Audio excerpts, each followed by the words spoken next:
राधे राधे, जय श्री कृष्णा। आपका हमारे चैनल पे स्वागत है। आज हम आपको सोमवती अमावस्या की कहानी सुनाएंगे। एक साहूकार के 7 बेटे, बहू व एक बेटी थी। साहूकार की एक जोगी रोज भिक्षा मांगने आता था। जब बहुएं भिक्षा देती तो ले लेता था, अगर बेटी देती तो नहीं लेता था और कहता था कि तेरी बेटी के भाग में दुहाग लिखा है। ये बात सुनकर बेटी चुप हो गई।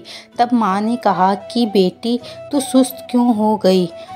तब बेटी बोली कि एक जोगी आता है, भाभी के हाथ से तो भिक्षा ले लेता है और मेरे हाथ से नहीं लेता, और कहता है कि बेटी तेरे भाग्य में दुहाग है। तब उसकी माँ बोली कल मैं सुनूंगी। तो माँ चुप कर बैठ गई। इतने में ही जोगी भिक्षा मांगने आया तो बेटी भिक्षा देने गई। तब जोगी फिर वो ही बात बोला।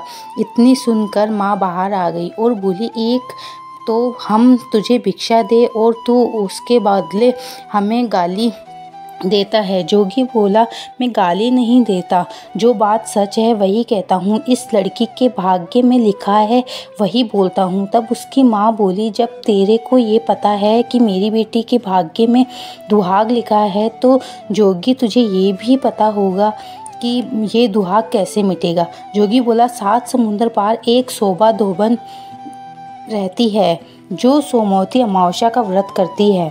अगर वह आकर तेरे जवाई को अपने व्रत का फल देवे तो तेरी बेटी का दुहाग टल जाएगा, नहीं तो शादी होते ही ये विधवा हो जाएगी। इसके बाद वह शोभा धोबन के पास जाने लगी तो रास्ते में उसे बहुत गहरी धूप लगी। वह पीपल के पेड़ के नीचे बैठ गई। पीपल पर गरुड़ पंख के बच्चे रहते थे। उन बच्चों को सर्प आकर डसने लगा। तभी साहूकारनी ने सर्प को मारकर टोकरी के नीचे ढक दिया। गरुड़ पंख आया और साहूकारनी को चोंच मारने लगा। साहूकारनी बोली मैंने तो तेरे बच्चे को बचाया और मुझे मार रहा है। तेरे बच्चों का दुश्मन तो टोकरी के नीचे पड़ा है।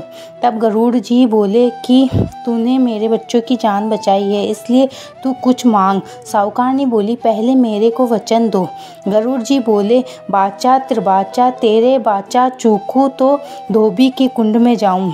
तब साहूकारनी बोली कि मुझे 7 समुंदर पार शोभा धोबन के यहाँ पहुँचा दो। तब गरुड़ जी उसको अपने पंखों पर बैठाकर शोभा धोबन के छोड़ आए। अब साहूकारनी सुबह जल्दी उठकर सब काम कर देती और जब धोबन उठकर देखती और सोचती कि ये काम किसने किया। तब धोबन ने अपनी बहुओं से पूछा तो बहुओं ने कहा कि सासू जी काम तो सारा हम ही करते हैं। तब शोभा धोबन एक रात सोई ही नहीं और सोचा कि आज देखूंगी कि कौन सी बहू काम करती है। जब साहूकारनी काम करके जाने लगी तो शोभा धोबन ने उसका हाथ पकड़ लिया और बोली तू कौन है और क्यों मेरा काम करती है। साहूकारनी धोबन से बोली कि पहले बाचा दे तब मैं बताऊंगी। तब शोभा धोबन बोली बाचा तिरबाचा चूके तो धोबन के निर्कुंड मैं जाऊं। साहूकारनी बोली कि मेरी बेटी के दुहाग लिखा है और तू चलकर सुहाग दे, क्योंकि तू सोमवती अमावस्या का व्रत करती है, इसलिए इसका फल मेरी बेटी को दे। शोभा धोबन ने अपनी बहुओं को कहा कि मैं इसके साथ जा रही हूँ, पीछे से तुम्हारे बापूजी को कुछ हो जाए तो उन्हें कुछ मत करना, मेरा इंतज़ार करना। दोनों साहूकारनी के घर आ गई। साहूकार के ने अपनी बेटी का ब्याह पक्का कर दिया। बींद फेरों में बैठने लगा था तो शोभा धोबन बोली बींद के घुटने के पास काचा करवो। मैं काचा दूध और काचा सूत लेकर बैठ गई। थोड़ी देर में सांप आया और बींद को डसने गया। शोभा धोबन ने सर्प को करवे में डालकर लाल कपड़े में बांध दिया और अपने घुटने के नीचे दबा लिया। तब शोभा धोबन ने टीके में से रोली, मांग में से सिंदूर, कोया में से काजल और मुंह में से मेहंदी निकालकर सबको घोलकर छींटा दिया और बोली आज तक जितनी भी सोमवती अमावस्या करी जिनका फल तो साहूकार के जमाई को मिले, इससे जो भी आगे सोमवती अमावस्या का व्रत करूंगी मेरे धनी बेटों को मिले। इतना कहते ही बींद उठकर बैठ गया।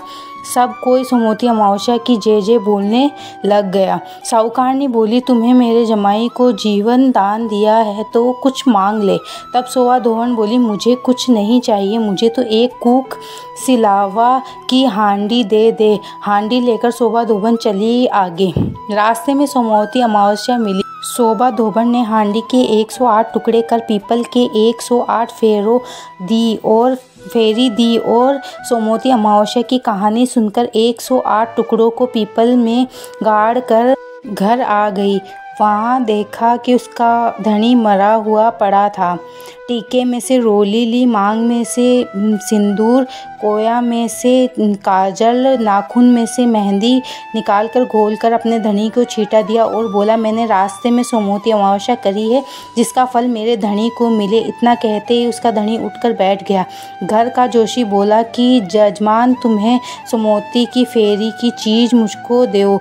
तब धोबन बोली, मुझको तो सोमवती अमावस्या रास्ते में आई थी, मैंने तो कुछ भी नहीं किया, जो किया वह पीपल के नीचे गाड़ आई। जोगी जाकर उसको खोद कर ले आया, देखा तो सोने के 108 सिक्के हो गए। जल्दी घर जाकर बोला, जजमान, आपने तो ऐसी फेरी करी और मुझको मना कर दिया कि कुछ नहीं किया। धोबन बोली कि मेरा तो चौथा हिस्सा होता है, तुम्हारा मन हो जिसको ही बांटो। सारी नगरी में हेला फिरा दिया कि सब कोई सोमवती अमावस्या करे। ये सोमवती अमावस्या जिस प्रकार साहूकार की बेटी को सुहाग दिया, उसी प्रकार हमको भी सुहाग देना। अगर आपको हमारी ये कहानी अच्छी लगी हो तो प्लीज़ इसे शेयर ज़रूर करें। ऐसी ही अन्य कहानियाँ सुनने के लिए हमारे चैनल शुभ पर्व को सब्सक्राइब करें। Thank you.